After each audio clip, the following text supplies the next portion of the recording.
السلام علیکم، میں ہوں رضوان اشرف۔ عمران خان نے اپنے دور حکومت کے اندر اس بات کی پیشن گوئی کی تھی، پروڈکشن کی تھی کہ دنیا کے اندر جس طریقے سے حالات و واقعات تبدیل ہو رہے ہیں اور دنیا کے اندر جو صاف بندیاں ہو رہی ہیں اس کے حوالے سے پاکستان کو بھی کردار ادا کرنا چاہیے، اور اگر معاملات اسی طرح سے چلتے رہے تو دنیا تیسری عالمی جنگ کی طرف جا سکتی ہے۔ تو جنگوں کو روکنا، امن و امان کی صورتحال پیدا کرنا یہ وقت کی ضرورت ہے۔ یہ عمران خان اس وقت باتیں کیا کرتا تھا کہ جنگوں کو روکا جائے، جنگ بندی کروائی جائے، سیز فائر کروایا جائے اور آپس میں معاملات کو ٹھیک کیا جائے۔ آج دیکھیں عمران خان کے دور میں شروع ہونے والی جنگ یوکرین اور روس کے درمیان خطرناک صورتحال اختیار کر چکی ہے، خطرناک صورتحال، اور دونوں کے درمیان اب باقاعدہ طور پر ایٹمی جنگ چھیڑنے کا خطرہ موجود ہے۔ روس کی جانب سے ایٹمی حملہ کیا جا سکتا ہے۔ اس کے حوالے سے بڑی اہم ترین معلومات میرے پاس موجود ہے، وہ آپ کے ساتھ میں شیئر کرتا ہوں۔ دوسرا، اس جنگ کو پاکستان اور انڈیا کی جنگ سے کیوں کمپیئر کیا جا رہا ہے؟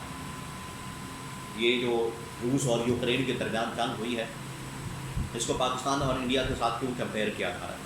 اس کے حوالے سے بھی بڑی اہم ترین معلومات میرے پاس موجود ہے، وہ بھی آپ کے ساتھ میں شیئر کرتا ہوں۔ سب سے پہلے میں آپ کو تھوڑا سا یہ بتا دوں کہ اس وقت حالات و واقعات کیا ہیں، لیٹسٹ ڈیولپمنٹس کیا ہیں روس اور یوکرین کے درمیان جنگ کے حوالے سے۔ دیکھیں، جنگ بندی کی بڑی کوششیں کی جا رہی تھیں دونوں ملکوں کے درمیان، دونوں کے درمیان تقریباً 3 سال سے جنگ ہو رہی ہے، مسلسل جنگ چل رہی ہے، اور جنگ بندی کے حوالے سے بڑی کوشش ہو رہی تھی۔ اس سلسلے میں استنبول کے اندر، ترکی کے اندر مذاکرات بھی ہو رہے تھے۔ فرسٹ راؤنڈ ہوا، سیکنڈ راؤنڈ ہوا، مزید راؤنڈ ہو رہے ہیں، ہونے والے ہیں، لیکن اس دوران ایک بہت بڑا حملہ ہو گیا، ایک بہت بڑا واقعہ پیش آ گیا، ڈیولپمنٹ ہوئی۔ وہ یہ کہ پہلے روس کی جانب سے یوکرین کے اوپر ایک بڑا زبردست قسم کا، تابڑ توڑ قسم کا حملہ کیا گیا۔ ڈرون سے ان لوگوں نے حملہ کر دیا یوکرین کے اوپر، اور یوکرین کو ٹھیک ٹھاک نقصان پہنچایا۔ ادھر پھر یوکرین نے ٹھیک 24 گھنٹے بعد روس کے حملے کا جواب دیتے ہوئے ڈرون حملوں سے روس کے اندر بھی حملہ کر، اور یہ اپنے آپ کے اندر ایک بہت ہی انوکھا قسم کا واقعہ ہے، بہت بڑا حملہ جو کہ یوکرین کی جانب سے روس کے اوپر جو ایٹمی طاقت ہے اس کے اوپر کیا گیا۔ یہ ایک بہت بڑا حملہ ہے جس کو ابھی تک روس ہضم نہیں کر پا رہا۔ تو یہ کس طرح سے اتنا بڑا حملہ ہو گیا؟ یوکرین نے تقریباً 100 کے قریب ڈرون مارے روس کے اندر جا کے، اور کئی کلومیٹر اندر جا کے ان کی ایئر بیسز کے اوپر 1000 کلومیٹر، 2000 کلومیٹر، ایون کہ 4000 کلومیٹر اندر جا کے انہوں نے حملہ کیا ڈرون کے ذریعے سے۔ یوکرین نے یہ جو حملہ کیا اصل میں یہ سارا یورپی طاقتوں کی بدولت کیا، یورپی طاقتوں کی سپورٹ کی وجہ سے کیا، کیونکہ امریکہ تو پیچھے ہٹ گیا تھا۔ امریکہ تو چاہتا تھا کہ روس اور یوکرین کے درمیان جنگ بندی ہو جائے، اور اس سلسلے میں ٹرمپ نے بڑا پریشر بھی ڈالا یوکرین کے اوپر، یوکرین کے صدر کے اوپر، زیلنسکی کے اوپر۔ اس کو کبھی آفر دے رہا ہے، کبھی اس کو دھمکی دے رہا ہے، کبھی شرطیں عائد کر رہا ہے، کبھی اس کو ذلیل کر رہا ہے۔ وائٹ ہاؤس کے اندر جو کچھ ہوا وہ اسی سلسلے کی کڑی تھی، اس کو وہاں پر بلا کے ذلیل کرنا، پریشر ڈالنا۔ زیلنسکی نے جھکنے سے انکار کر دیا، اور اب جو اس کی جانب سے حملہ کیا گیا وہ بڑا خطرناک اور خوفناک ہے۔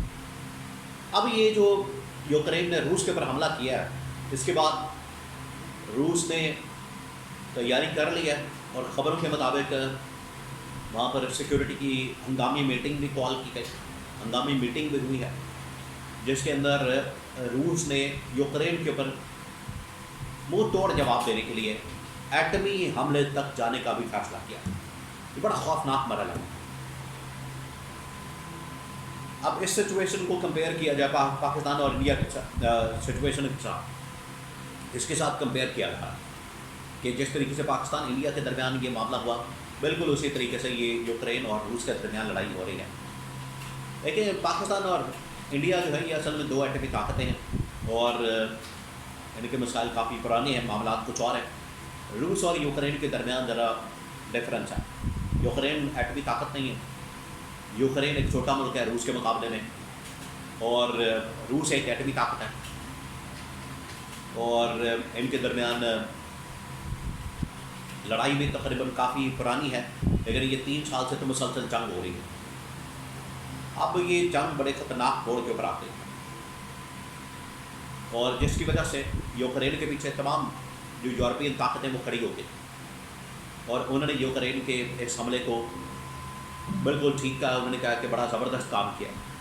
روس اب اس کے اوپر بڑا آگ بگولا ہے، بڑا غصے میں ہے۔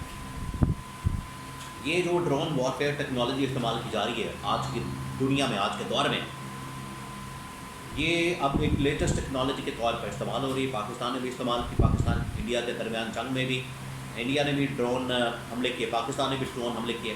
اب یہی ڈرون حملے کیے جا رہے ہیں، روس کے اندر بھی کیا گیا، یوکرین کے اندر بھی کیا گیا۔